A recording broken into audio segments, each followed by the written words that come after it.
আসসালামু আলাইকুম রহমতুল্লাহ।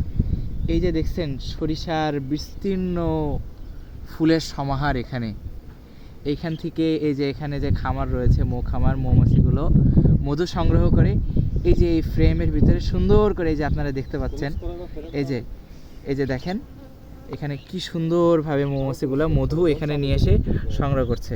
এ দেখেন, আমরা যদি একটু দেখাই এখান থেকে, দেখেন কি সুন্দরভাবে তারা, আল্লাহ তাআলার কি নিয়ামত ভাই, আপনি একবার কল্পনা করেছেন?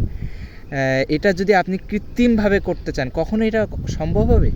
কিন্তু আল্লাহ তাআলা মৌমাছির ভিতরে কি মেধা আর কি জেহেন দিয়ে রেখেছেন যে তারা এখান থেকে এই মধুগুলো সংগ্রহ করছে এবং এখানে এনে সংরক্ষণ করছে। আবার এমনভাবে সংরক্ষণ করছে যাতে করে আর্দ্রতাটা ঠিক থাকে এবং আপনার এই মধুগুলো এখানে জমে না যায়। এবং নিয়মিত তারা এটাকে টেম্পারেচার ঠিক রাখার জন্য তারা এর ভিতরে বাতাস করছে, বা ওদের যে পদ্ধতি আছে সেই পদ্ধতিতে ওরা এর ভিতরের টেম্পারেচার ঠিক রাখার চেষ্টা করছে।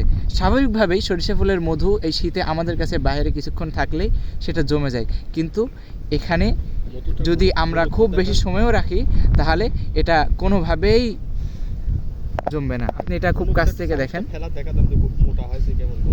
এই যে দেখছেন আমাদের মধুটা, মাশাআল্লাহ মাশাআল্লাহ।